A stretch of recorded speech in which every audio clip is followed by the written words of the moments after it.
Колго суу куюлуп чабандын төркү бөлмөсүнөн Ассакунов баш болгон баягы ополдомоштор, редактордун орун басары Кадыш аке, дагы башкалар орун алып, оозку бөлмөсүнө Басмакананын аялдары менен жаштар отурдук. Эт тартылып, устукандалып, кагышкан стакандын үнүнө улай каткырык чыгып калган кезде баягы райондон келген ополдомоштун эмнеге ичети жок, ичетин ким жеген деп күпүлдөгөн үнү болду. Бир айтып, ким болсо да унчукпай калат беле кайта айтат. Жиним келип ордумдан коскуло баштаганымды байкаган Зууреже, өлүңгүрөйүн чечек дагы эмнени баштаган турасың? Кызуу немелерге теңелбей тим олтур, балесине каласың деп санымдан мыткыды. Анан эттигин бышырган, дүйшейип бышырды беле деген Ассакуновдун үнү чыкты. Эт бышырмак турсун жанына жакын жологон эмес элем. Дүйшейип дегенде чыдай албай кеттим. Ичетин улам келип кетип, өстөрү закуска кылып жеп алышат да, анан бистигин ойлойт. Мен буларга ичети кайда экенин көрсөтөм деп, алдымдагы мүлжүлгөн арка моюм менен баштын сөөгүн көтөрүп барып, мына ичети, жана тартабыз деп унутуп калыппыз деп ополдомоштун алдына таштап баса бердим. Артымдан акмактыгын кылды деген үн чыкты. Мен кайра туруп барып, союлган теринин бетиндеги кан жини аралашып жаткан койдун көтөнчүчүгүн табакка салып барып, аксакал тойбой калсаңыз мына, накта ичет ушул деп чыгып кеттим. Ошол болду. Басмаканадагы эжелерим, эми өлдүң, жумуштан айдаласың чечек, каяктагыны баштап мас немелерге теңелбей койсоң болмок деп жолду ката тилдеп барышты. Чын эле кимдин оосун ким тыят? Ошол окуя районго бат эле дүңдей түштү. Ал тургай үзөңгүлөштөрү баягы ополдомошко көтөнчү деп ат коюп алып, ал кишинин экинчи аты ошол бойдон көтөнчү болуп кетти. Ассакулов ошонун эртеси эле бар, 4 тарабын кыбыла, бүгүндөн баштап бошсуң деп мени иштен айдап жиберди. Ошонун эртеси эле райондо иштеп жаткан Чүй курулуш трестинин ПМКсына бетонщик болуп орноштум да, бир жумадан кийин бетон болгон керз өтүгүмдү сүйрөп, ийниме лопатка күрөктү арта салган бойдон редактордун кабинетине кирип барып, Ассакуновго салам айттым. Мен күрөк менен жон талаштыра чаап жиберишүүдөн бетер чочулап, ой бул сенби, кайдан деп көз айнегин бир алып бир кийип шашып кетти. Шашып атып секретарын чакырчу звоногун шаңкылдатып утур басып атты. 4 тарабын кыбыла дебедиңиз беле? Ошонун бир кыбыласынан келатам. Учураша кетейин деп эле кирип калдым дедим. Жаш кесимде ойлонбос курчу элем. Туура эмес, жалган нерселерди көрөрүм менен чыдай албай кетчү адатым өмүр бою өзүмдө калган менен жулунуп тура калмайымды акыры тизеге чаап турмуш жоошутту. Кеситтин жыты, коргошундан куюлуп түшкөн тамгалар, таңгак кагаздар, редакция менен Басмакананын ортосунда калган издер. Өмүрдү барактап олтуруп жаштыктын артта калган күндөрүнө кылчайып, мени райондук кесипке биринчи жолу корректорлук кызматка алган редактордун орун басары Курманбек агамды, Басмакананын жумушчулары Турумбек акени, Аниса, Айша, Ажар, Зурабүз, Сияевалар, Үрү менен Кенжеш эжелерди. Жаргак кулак Абдулла акени, мен өзгөчө сыйлап урматтаган Жамиланы сагынбай, эстей албайм.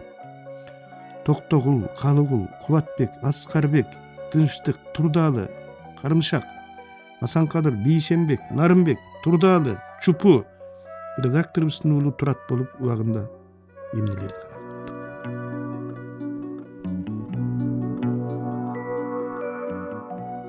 Редакторго киргиле деп Аракүл эже кыйкыра баштады.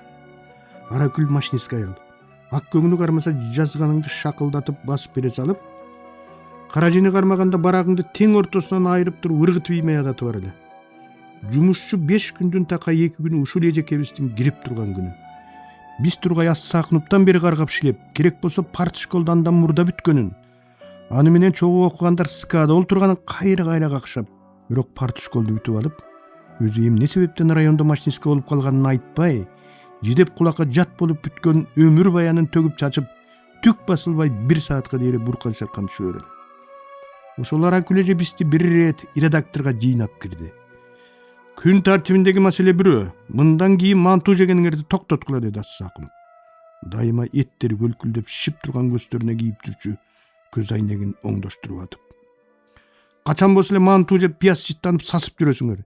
Эми ким манту жыттанып ишке келе турган болсо, таарынбасын. Кимде суроо бар деди. Менде дедим ордундан туруп. Кандай суроо? Мен манту жей берем дедим. Жебейсиң dedi. Жейм. Анткени бул жерде түшкүсүн чай иче турган таанышым болбосо 3 километр ачагайыңдыдан жүрө барып келип иштеп жүрсөм, столовойдо мантуудан башка тамак жасабаса, мен эмне ачкадан өлөйүнбү дедим. Ассакунуп жоошуп укту да, Дүйшеевке мантуу жегенге уруксат, калганыңар жебейсиңер деп турат. Ассакунуп отурган жерибизге күтүүсүз кире калып, ар бирибиздин жаныбызга жакын келип, кана эмне жасап атасыңар? Майда чүйдөбү же макалабы деп, улам ары жылсаң улам жылып, улам жакындап, ар бирибизди жыттап чыкмай адатып баралы. Ат башынын ашканасындагы кесте кара кочкул барматуха менен мантуу гана сатчу. Көзү жемден калган уйдун көзүндөй жайнаган Кубатбек баарыбыздан мыкты жазган менен барматухага аябай өчү эле. Ат башыдагы редакцияга ишке келатып, Ак Жардагы үйүнөн чыгаар менен насыбайын атып, анын күүсү тарайлектеп беломорун түтөтүп, ыштык болуп келатып жол боюндагы эмсоонун көк дүкөнүнө кирип, вермут виносунан 250 граммды бастырып, ала чакмак аткан бойдон келип кирчү редакцияга. Байкап калган Ассакунуп чакырып алып, акмак кайдан иштиң таң атпай десе кебелбей. Тигил Аксайдан жестем кымыз ап келип калып, ошондон ооз тийип алдым эле деп калп айта албай чалынып, кышында каяктагы кымыз, каяктагы жестең деп тилдесе, кымызы да жестеси да жок Кубат. Тиги бозо дейм деп атып кымыз деп алыпмын деп кобурап, мурдагыдан да катуу сөгүү угуп, жетим үйдүн көзүндөй болгон саргыш жашыл көздөрүн бардап алып кабинеттен чыгаар эле. Качан болбосун акчам жок деп карганып, катып алган тыйынына көбүнчө жалгыз сокконду жакшы көргөн Кубат виного жөнөгөндө Ассакуновдун терезесинен көрүнүп турчу теректердин улам бирине жашынып олтуруп столовойго кирип кетери менен артынан бизде жетери элек. Акыркы жолу бошогондо биротоло бошогон экем, редактор эмгек китепчемди экинчи ишке алгыс кылып боеп колума карматты. Редакциядан бошоорум менен барып кире калып, бетонщик болуп кетчү ПМК да кызот менен бошопсуң деп албай койду. Кызот деген эмнеси деп жестемдин бир тууган иниси, райондук гидромет станциянын начальниги болуп иштеген Айтбай акеме бардым. Бул трудовой менен эми сени эч жерге жумушка албайт. Тагдырыңа балта чабылган турбайбы? Ыр чыгарып эмне кыласың? Жөн эле жүрбөйсүңбү? Мен эми Ассакуновго кирип сүйлөшүп көрөйүн деди. Ошол кездери менин Ассакуновго чыгарган ажил ырларым эл арасына жайылып кетип өзүмдү мидин сезип жүргөн кезим болчу. Эжемдин чай ичкендей тегерек үстөл жасатып алсак жакшы болор эле дегенин көп уккандыктанбы, кесиптен алган айлыгыма райондун быт комбинатынан фанерден жасалган тегерек үстөл сатып алып, ат баштан Ачагайыңдыга чейинки 3 километр жерди жөө басып, төбөмө көтөрүп барганым эсимде. Ошондо үстөл майлап жүрүп ичип келгендиктен мандаш токунуп олтуруп алып бажылдап көп сүйлөгөм. Жестем унчукпай жымыйып уккан. Курган бала алдан эмедей бала эле киши болбой калды. Курулушка киргенден баштап аракка азгырылып, арак сүйлөп кетти деген сөз. Акыры айылдар алап, ал эми мени теңирден тескери кеп кылып, биротоло үмүтүн үзүп калган кезде айылдын бул сөзү өзүмө да келип жетти. Кимден уктуң деп бурк эттим тукан эжеме. Шурудан уктум. Тиги тактактын көчөсүндөгү туугандардын баары эле айтып жүрөт, деп эжем ыйлап жибере жастап буулуп. Мен аларга аракка сүйлөлүлегимди көрсөтөм дедим ызырынып.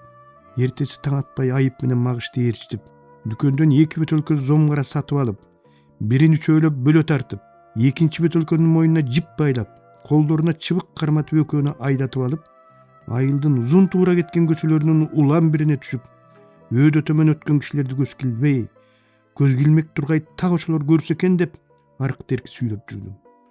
Айылдыктардын кээ бири жөө, кээ бири атчаң келип токтой калып, сүйлөйүн деп сүйлөй албай, айтайын деп айта албай, бир чети түшүнө албай, бир чети жинди болуп калгандан сообу деп таңыркап карап туруп, баштарын чайкап, атчаны бастырып кетип атты, жөөсү басып кетип атты. Биз айылды кыдырып чыккандан кийин эл эң эле көп чогулган мончого сүйлөп барып, винону ошол жерден элдин көзүнчө бөлө тарттык. Бул менин көпкөн, өз кемчилигимди моюнга алгым келбей калган, ичим куру намыска толуп ташып, көрдүңөр, мен али бөтөлкөгө сүйлөлүп кала элекмин. Керек болсо бөтөлкөнү мен сүйлөп жүрөм деген жел кирбестигим эле.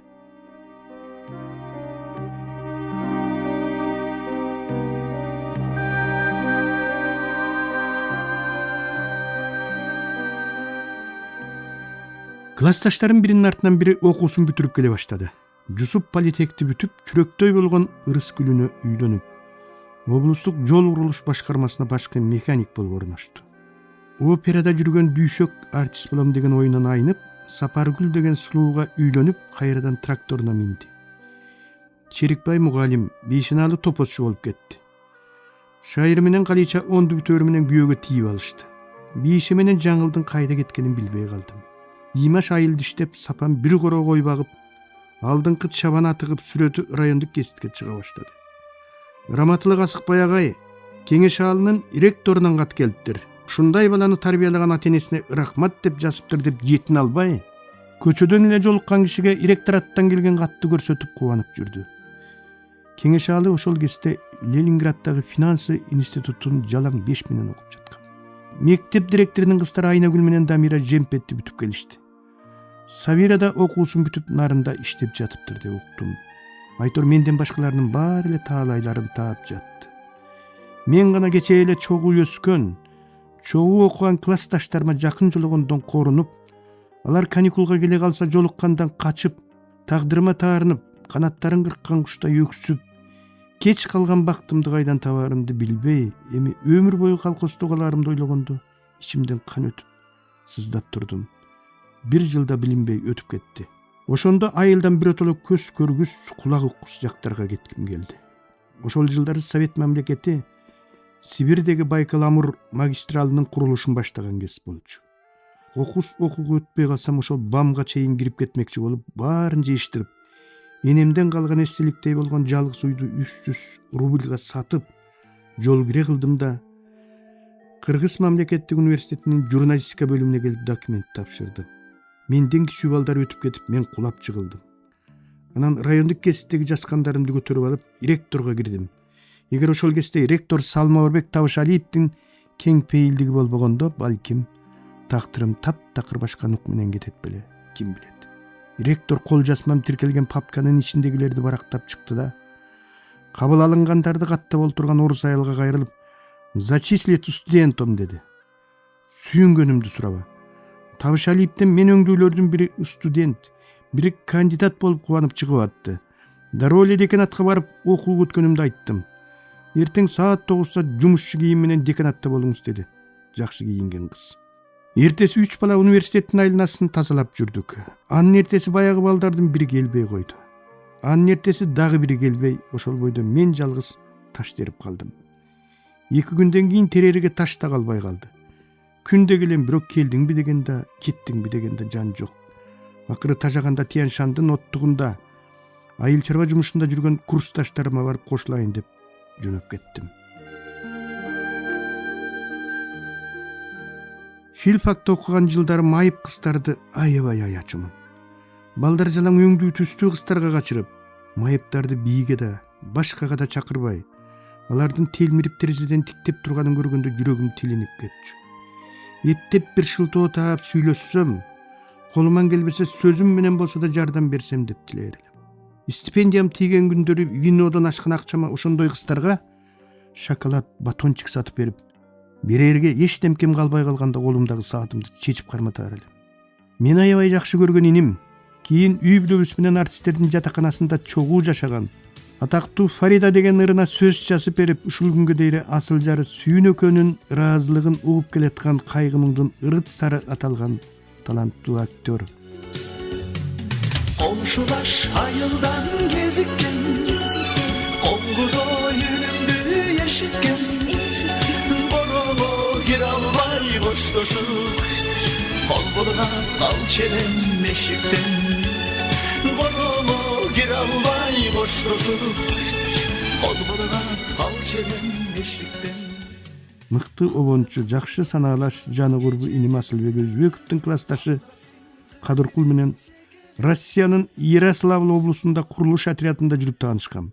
Отрядтан кайтып келатып, аны менен мехматта чогуу окуган карабалталык кара кызды сүйүп калып, турган туруш менен жуучуга ылайык жаркылдаган Кадыркулду ортого салып, оштук балдардан каршы табакта сурап атып, тукан эжеме деп сатып алган агестеги эң эле дефициттелген жапон жоолукту билек кылып бере салып, алгыс сүйүүсүн жоолукка алмашпай коюп ит болгон. Мени сүйүүм оролгон ошол жоолук эбак жыртылып жок болду. Жоолукту албай койгон ошол карабалталык кара кыз бактылуу болду бекен.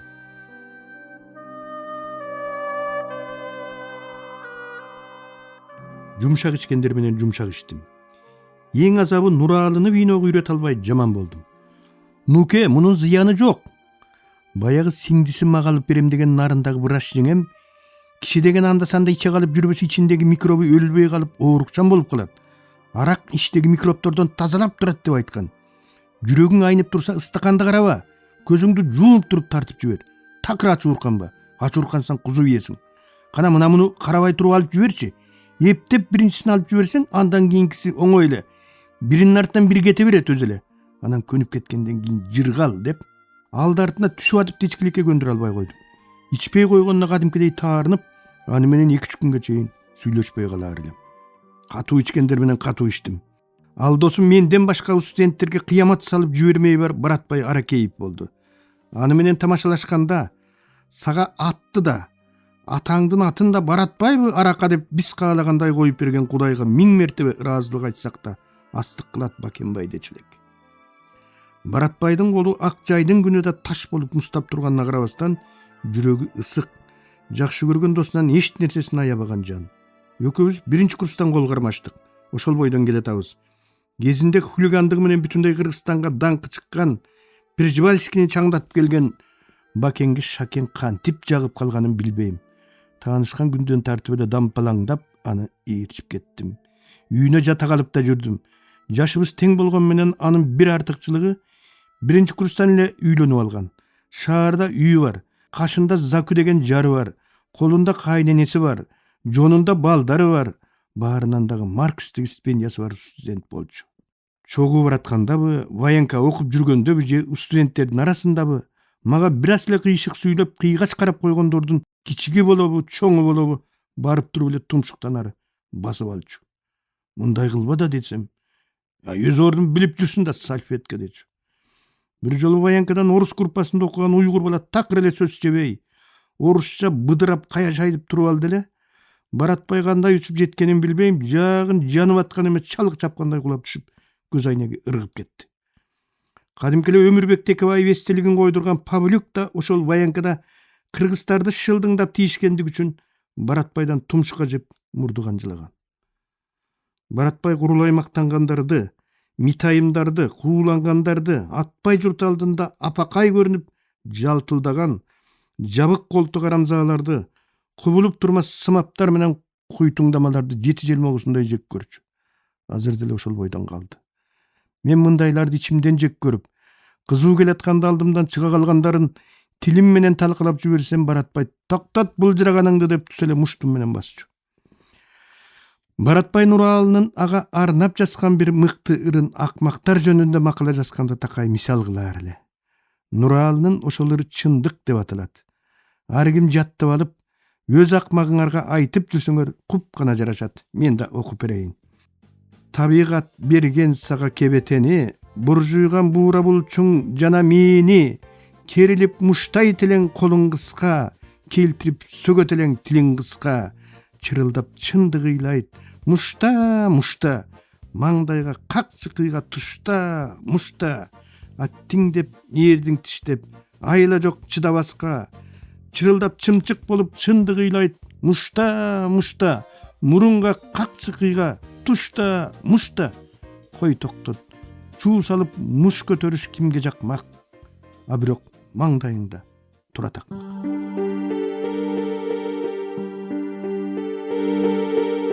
Сиздер, урматтуу радио угуучулар, Кыргыз Республикасынын эл акыны, Токтогул атындагы мамлекеттик сыйлыктын лауреаты Шайлообек Дүйшеевдин Агындылар аттуу китебинен автордун көркөм окуусунда улантып уктуңуздар.